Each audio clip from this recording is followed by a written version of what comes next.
Bonjour à tous, ce mois-ci Poker Actu nous emmène sur la Côte d'Azur, plus exactement à Beaulieu-sur-Mer, une agréable petite ville située idéalement entre Nice et Monaco.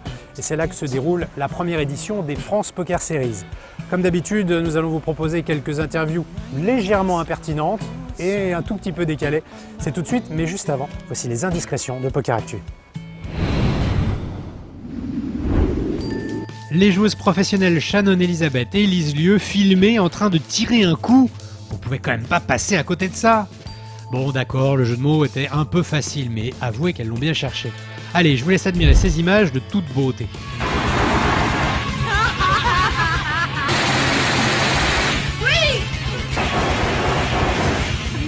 Bon allez les filles, la récré est finie, maintenant on va jouer au poker. Et dans la catégorie défi complètement débile, on pouvait compter sur Phil Lac pour faire son intéressant. Il vient de battre le record de la plus longue session de poker en restant joué pendant 115 heures. Oui, ça fait presque 5 jours et 5 nuits sans interruption.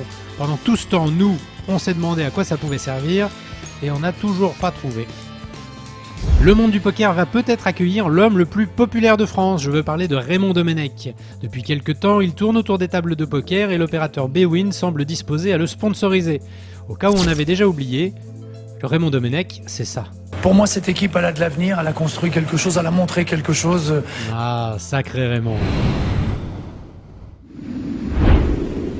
Pour tout savoir sur les France Poker Series, j'ai demandé à Hermance Bloom de répondre à quelques questions. Bonjour Hermance. Bonjour Alexis. Est-ce que tu peux nous expliquer en quoi consistent les France Poker Series? Donc en fait, les France Poker Series, c'est non seulement l'idée d'avoir un tour français, mais aussi d'offrir une offre un peu alternative aux joueurs et à nos qualifiés online qui, certes, ont jusqu'à présent l'European Poker Tour pour se qualifier, mais c'est leur offrir des niveaux de buy-in un peu plus abordables et une structure tout aussi intéressante, profonde, pour qu'il y ait justement une excellente qualité de jeu. Quel est l'intérêt pour un site de poker, donc du poker virtuel, d'organiser des tournois réels? C'est dans l'histoire de PokerStars d'avoir non seulement la plateforme online, mais aussi le rayonnement live sur tous les tournois. Et c'est vrai que tout est parti de ces jeunes joueurs qui se qualifient online pour se retrouver aux tables avec leurs idoles. Et c'est notamment le cas avec nos joueurs emblématiques dans la team comme Elki ou Arnaud Materne ou Thomas Bichon qui nous a rejoint récemment.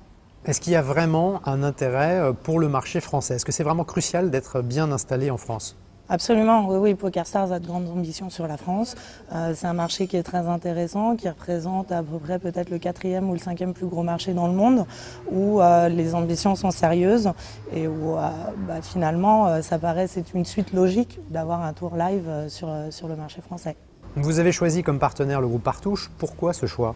On a choisi les casinos Partouche puisqu'ils ont non seulement de très beaux établissements, des belles poker rooms pour accueillir nos joueurs et faire de France Poker Series de beaux tournois, et aussi puisqu'ils ont effectivement beaucoup d'hôtels bien répartis dans la France qui permettent de les accueillir et de leur offrir un confort maximum. Le groupe Partouche a son propre site de jeu en ligne, est-ce qu'il n'y a pas une concurrence?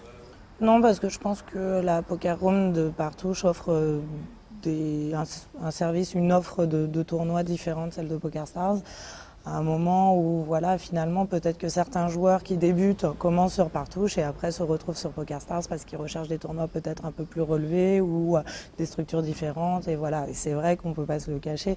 Sur PokerStars, vous avez la plus grande variété de tournois, un tournoi qui commence toutes les secondes, donc à un moment finalement les deux offres ne sont pas concurrentes. C'est vrai qu'il s'agit d'une première édition, mais 150 joueurs, est-ce que c'est pas quand même un bilan un peu mitigé? Non, on est plutôt content justement d'avoir eu de l'affluence, que nos joueurs que ce soit présenté. On a eu des gros joueurs, des têtes d'affiches qui sont venus sur le tournoi, qui ont fait énormément de plaisir. On les a vus avec le sourire s'installer aux tables et c'était un bonheur. On a Fabrice Soulier qui est venu juste après avoir remporté le 2000 de l'European Poker Tour, Claire Renaud, Guillaume Darcourt, évidemment nos joueurs de la team PokerStars Pro, Thomas Bichon, Arnaud Materne, Elki. On avait Marion et Mylène aussi. Et non, vraiment un beau tournoi, un fil de relevé. Je pense que les joueurs sont très contents et pour nous, c'est une belle première étape. Dans le tournoi, il y a un certain nombre de people, il y a Moundir, Laurent Fontaine, un certain nombre d'autres. C'est pas un secret, ils ont été invités. Quelle est l'importance pour vous d'avoir des gens connus dans un tournoi comme celui-ci? C'est vrai que pour nous, voilà, on axe énormément notre communication sur le fait que le poker est un sport. Toute la stratégie de la marque repose autour de ça. D'accord, mais Moundir, c'est pas un sportif. Non, mais Moundir ou même Laurent Fontaine sont des personnalités qui sont attachantes, que tout le monde aime, apprécie, qui ont aussi marqué les esprits et la télévision française. Donc on aime bien ce genre de personnalités loquaces. Est-ce que vous souhaitez à l'avenir conserver justement ce melting pot entre des joueurs pros, des amateurs et des célébrités ? Alors c'est principalement notre stratégie va vraiment s'articuler autour de nos ambassadeurs sportifs et nos joueurs de la Team Poker Stars Pro. Après ça, nos joueurs amateurs et nos qualifiés, ce sont pour nous les plus importants. Et c'est pour ça aussi qu'on essaye de leur donner l'envie par rapport aux success stories de nos joueurs et de finalement la réussite qu'ils ont comme modèle et pour aller au-delà d'eux-mêmes. Merci beaucoup Hermance. Merci Alexis. Nous allons maintenant enchaîner sur le dossier du mois, le dossier qui s'attarde sur la fabrication des tables de poker, mais attention, pas n'importe quelle table, des tables de rêve.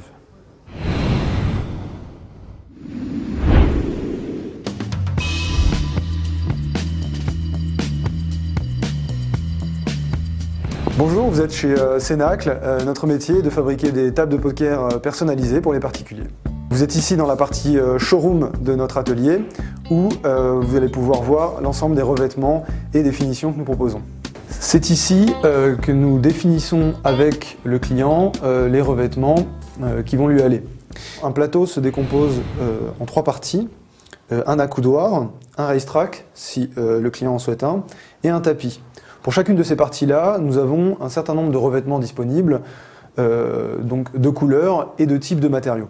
On a par exemple toute une palette de simili classiques, vintage, avec différentes couleurs selon les besoins du client. À titre d'exemple, nous avons ici le simili-cuir carbone utilisé pour l'accoudoir de la table Direct Poker, et ici le simili-cuir classique de la table Poker le Duel. Il y a 3 revêtements qui sont très largement utilisés dans les tables de poker de manière générale, et on les propose tous les 3. Le premier revêtement, le plus répandu, c'est le velours, donc qui est très agréable au toucher. Et on a des revêtements qui sont plus ceux des cercles et casinos, qui sont des revêtements dits microfibres, donc également avec une vaste palette de couleurs. Ici, on a juste un exemple. Ici, nous avons un microfibre uni, donc on voit que c'est un tissu extrêmement lisse. Et ici, nous avons un microfibre suited, c'est-à-dire portant des motifs poker, un motif que les fans du poker apprécient de retrouver sur leur plateau. Si on passe maintenant au racetrack, c'est une partie de la table sur laquelle on peut vraiment se faire plaisir en termes de matériaux. C'est un matériau rigide, on peut mettre à peu près n'importe quoi dessus. Ici, vous avez un racetrack laqué, ce qui est très répandu, mais on peut également mettre des bois précieux dessus. Alors dans la mesure où on s'adresse essentiellement aux particuliers, on essaie de faire des choses qui s'insèrent proprement chez eux. Et donc, idéalement, la table est vendue avec un couvre-table, de manière à ce qu'elle se transforme en table à dîner ou en table de salon.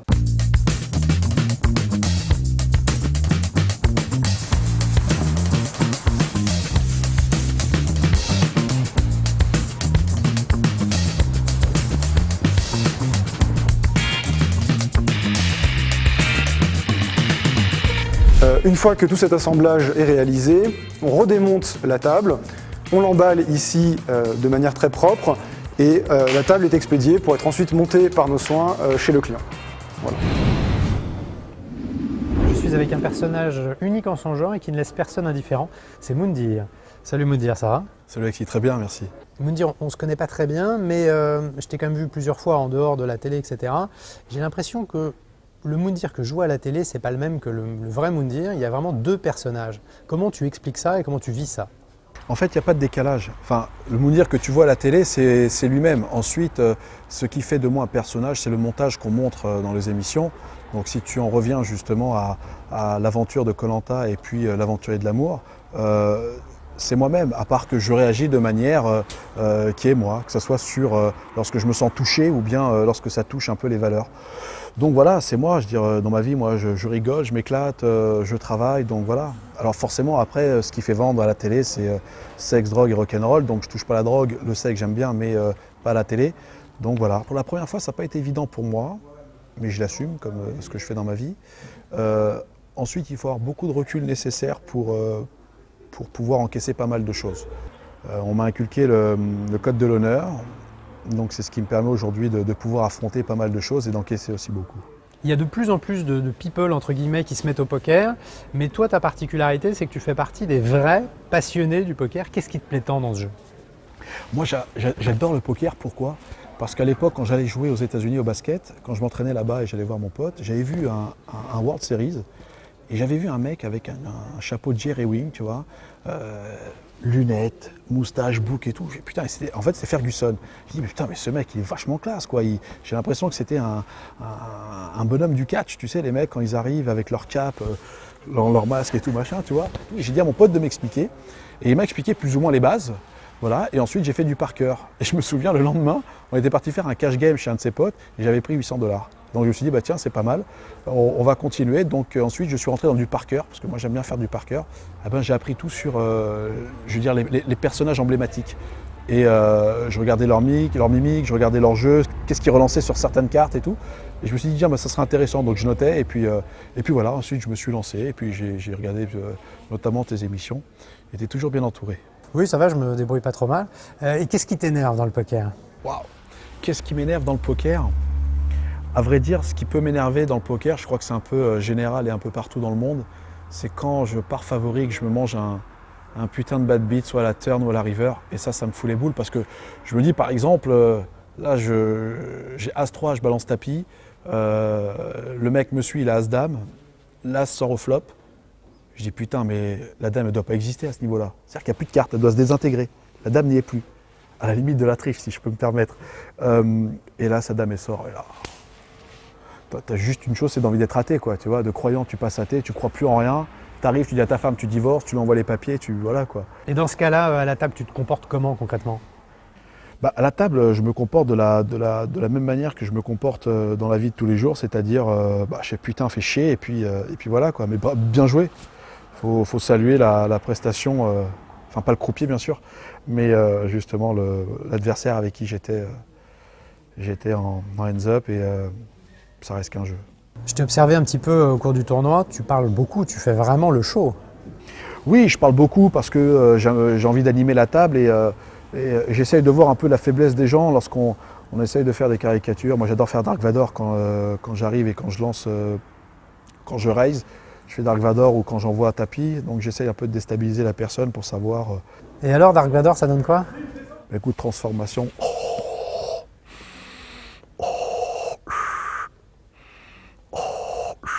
Follow me.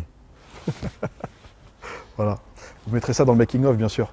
Je suis là pour m'amuser, éventuellement pour gagner, et puis voilà, on est autour d'une table, chacun a ses personnalités. Il y en a d'autres qui portent des lunettes, qui mettent des capuches. Moi ça va, en termes d'intempéries, je me protège bien. Donc voilà, tu vois, et puis chacun a son look, chacun a sa façon de parler. Il y en a qui sont peut-être plus expressifs. Voilà, moi j'aime bien meubler et bien meubler surtout. Puis ça change de l'ordinaire. Tu es passionné d'une autre activité, le free fight, le MMA. Est-ce que tu trouves qu'il y a un point commun entre ces deux activités-là? Il peut y avoir un lien sur un bad beat. On peut comparer un bad beat à un knockdown, c'est-à-dire que la personne peut s'entraîner se préparer pendant 8 mois pour un heavyweight ou justement pour jouer la ceinture de l'UFC, alors qu'il part favori et voilà, en bout de 8 secondes, le mec il envoie un crochet ou il balance un high kick et le mec il tombe et voilà. Ben, c'est ce qui arrive au poker. On part favori, on chope un putain de bad beat. Par contre, l'UFC, il faut avoir une grosse paire de couilles si je peux me permettre pour entrer dans la cage parce que là, il faut vraiment y aller, quoi. Sinon, en termes de coups, je pense qu'on prend moins de coups au poker. Voilà. Pas besoin de passer par la case infirmerie. J'ai dit tout à l'heure que tu laissais personne indifférent. Comment tu réagis lorsque des gens t'affichent ouvertement leur mépris? Grâce à Dieu, j'ai eu la chance de visu qu'aucune personne ne m'a insulté dans la rue ou justement a dit ce qu'il pensait de manière non justifiée. Tout ce que tu es en train de me dire là, par exemple, et c'est d'ailleurs une excellente question, c'est que tous les insultes, qu'elles soient d'origine raciale ou du fait parce que voilà, je suis une personne qui a été connue dans une télé-réalité, c'est ce que j'appelle les pervers du net. Tu vois, c'est des petits serial killers qui peuvent s'exprimer que par un clavier AZERTY ou QWERTY, tu vois, mais qui viendront jamais vers toi, justement pour te dire, ben voilà, t'as été une tête de con, alors que je préférais, je dirais, toi mon pote, chapeau. Non, au contraire, dans la rue, les gens Les gens viennent me voir, me disent bah, bravo pour ce que tu as fait, on a aimé ta personnalité. Alors ensuite, en fait, il y a des gens qui ont détesté Moundir, il y en a d'autres qui l'ont aimé. En fait, je n'ai pas laissé les gens indifférents. Voilà. D'ailleurs, aujourd'hui, ce qui était assez drôle, c'est qu'il y avait pas mal de stars du poker, mais les gens venaient vers moi. Tu vois, donc c'est, à vrai dire, le jour où je fais une perf, je pense que c'est bon. Sans aller jusque-là, sans aller aussi loin, quand des gens te manifestent vraiment leur mépris vis-à-vis de ce que tu représentes, comment tu réagis? Le mépris d'une personne, c'est quoi? C'est des gens sans valeur. Il va me mépriser sur quoi? Est-ce qu'il est mieux que moi? C'est que cette personne-là, en fait, elle fait un complexe d'infériorité. Et moi, j'ai toujours dit que je ne veux pas ressembler à la personne, je veux être au-delà de la personne. Parce que si je veux ressembler, c'est que je fais un complexe d'infériorité et que forcément, la seule chose qui peut justifier où je peux attaquer, c'est sur du mépris, donc les critiques gratuites. J'ai toujours aimé la critique à partir du moment où elle était justifiée et qu'elle me faisait avancer. Donc les vrais coups de pied dans le cul, l'éducation, savoir écouter, savoir entendre, savoir lire, beaucoup de choses comme ça. Après, pour ce qui est de ces gens-là, j'ai pas de temps à perdre, parce que dans ma vie, je me mélange pas et j'ai pas de temps à perdre avec des faibles. Bon, alors voilà, de toute façon, il est préférable d'avoir 54 mauvaises critiques qu'une seule bonne. Moundir, une télé-réalité sur le poker, ça te branche? Une émission de télé-réalité sur le poker, ah ouais. J'adorerais pouvoir entrer dans une école et pouvoir apprendre avec les meilleurs. Avec le poker, je pense que je m'éclaterais, moi. Je suis quelqu'un de très excité, en fait. Oui, très excité, j'imagine ce que ça peut donner. Hein. Je tiens ça de la Méditerranée, peut-être, je sais pas. Peut-être le fait de manger trop d'olives piquantes. Nous allons maintenant enchaîner sur un coup de légende. Alors 9 et 5. Ah bah ça, alors ça c'est pas commun. Ah, on a changé de style là. Mais c'est ce que j'allais te dire, Lucille, il a un très bon, bilan. Il a un très bon bilan sur sa capacité de jeu. Il sait qu'il manque d'agressivité et s'il veut avoir une chance de s'imposer ou d'aller un petit peu plus loin dans le tournoi, il va falloir qu'il compense ce passif. Et ben voilà, il attaque avec 9 et 5. Koskas a bien compris ça et du coup il call avec 10 et 3. Il est incroyable. Hein. Peut-être qu'il le mettait sur une hauteur 9. Quelle lecture! Ouais, auquel cas, ça serait vraiment une grosse lecture. 220,000 bets from Eric. Alors, il n'est pas venu avec 10 et 3 pour regarder passer les trains. Il a vu son adversaire checker. Dès qu'il y a un petit peu de faiblesse, on attaque. Il call. Mais Mercier n'hésite pas le moins du monde à coller. Non. Il a quand même la paire la plus basse de ce board. Il a un tirage quinte par le ventre qui est pas extraordinaire. 4 cartes à la river, c'est pas beaucoup. 5, check, 6, 8. And 8. I'm all in. Eric all in. Ah, c'est difficile là. Ouais, Il essaye de lui faire croire qu'il a un 8, vraiment? Ben, je sais pas si c'est très crédible malheureusement. Alors le problème c'est que Mercier il a quand même une paire de 5 avec un kicker qui n'existe pas. Je sais pas, c'est pas un call facile c'est sûr, mais l'histoire de Koskas est pas très crédible. Vous savez quand on fait un bluff, on raconte une histoire à l'autre. Et là l'histoire qui est en train de raconter Koskas... Elle a pas beaucoup de sens. Non, c'est vraiment soit je suis énorme, et je suis énorme depuis le début, j'ai un full, j'ai touché un brelan de 6 ou un brelan de 5 et j'ai fait un full à la river. Sinon, ça fait un peu, j'ai raté mon tirage, j'ai rien du tout, c'est le cas. Et Mercier, il peut se dire que ce foot français est bien capable de pousser son tapis avec rien du tout. Et du coup, la paire de 5, elle est pas si mauvaise que ça. Alors il l'observe, j'aime bien ça, il l'observe, il compare ce qu'il voit en ce moment à ce qu'il a vu pendant des heures, parce qu'il l'a côtoyé pendant des heures. Et s'il décèle une petite nervosité chez le français, il peut payer. Hein.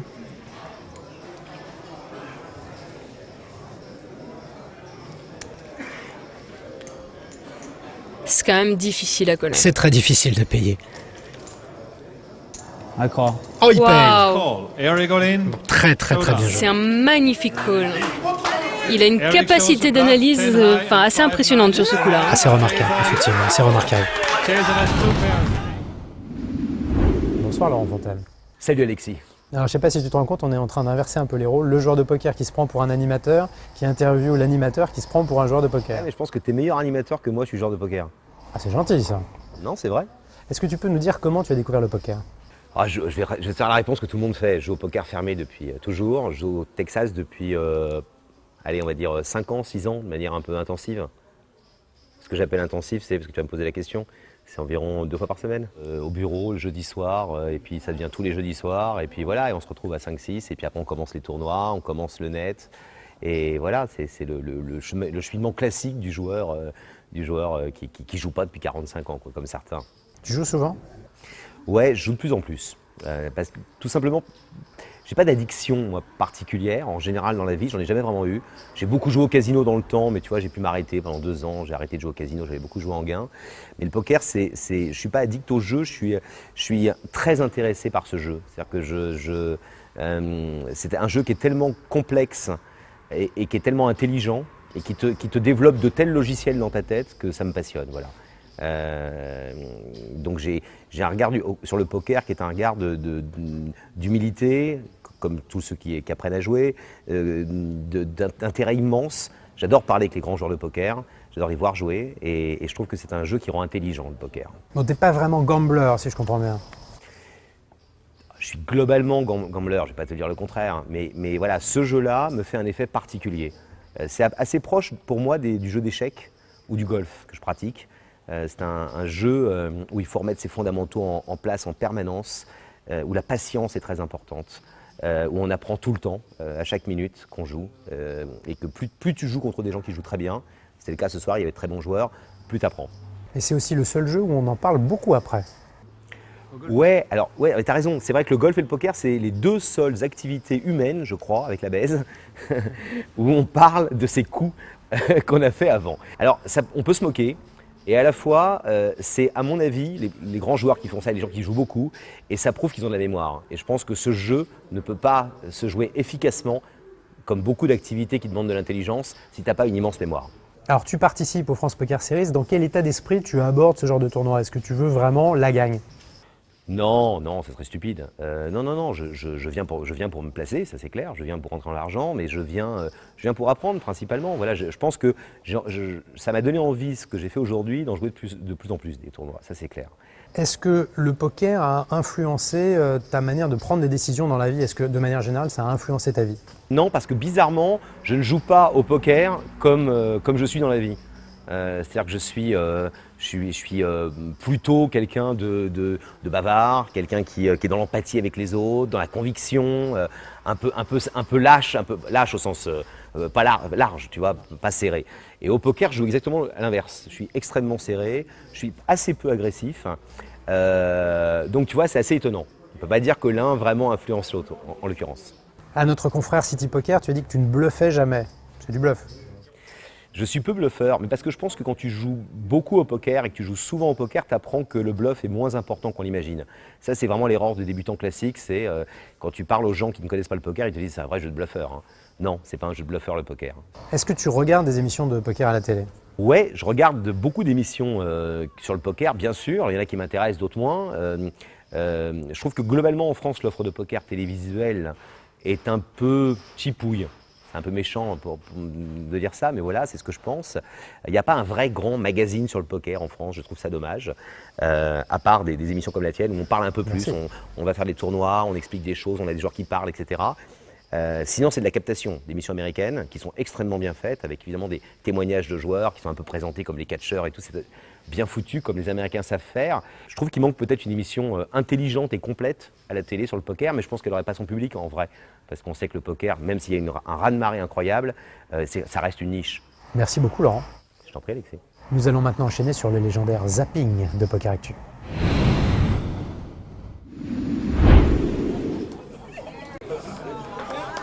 He's giving me the chip. He knows I'm the best. He's giving up. Alors là, par contre, je comprends pas qu'il hésite. Il n'y a pas d'hésitation à avoir. avoir. Pas de 15, 2, 3, 4, 5. 6. Il n'aurait pas été payé avec 4 S. Non, mais c'est clair qu'Alexandre a une paire en main, c'est sûr et certain. Mais il y a évidemment une probabilité qu'il ait touché un brelan, mais on ne peut pas passer une paire d'as. C'est impossible. Qu'est-ce qu'il a fait là? Allez-y. Il peut même pas hésiter, c'est presque pas correct, d'une certaine manière, d'hésiter. Il y a 36 500 dans le pot, hein, donc attends, ça, c'est mathématiquement, il peut même pas hésiter. Ça va être passe, hein. Non, c'est pas possible, ce fold. Comment c'est possible de voir quelque chose de... Mais c'est pas vrai. Il nous jette une paire as.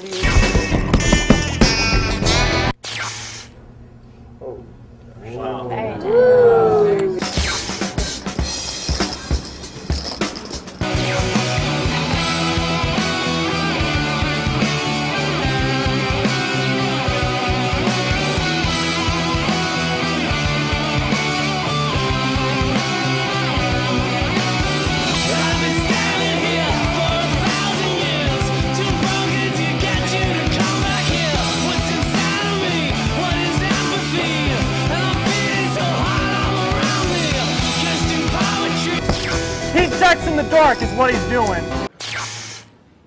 I do. And do you, Harvey, take Heather to be your lawfully wedded wife? Bold? You can't bold, you gotta call. Call, he's gonna call. He's bluffing. I knew it. Harvey, lay it down. Go for it! I call. Nice hand. Voilà, Poker Actu Le Max, c'est terminé. On se retrouve évidemment le mois prochain. En attendant, bonne chance autour des tables. Salut.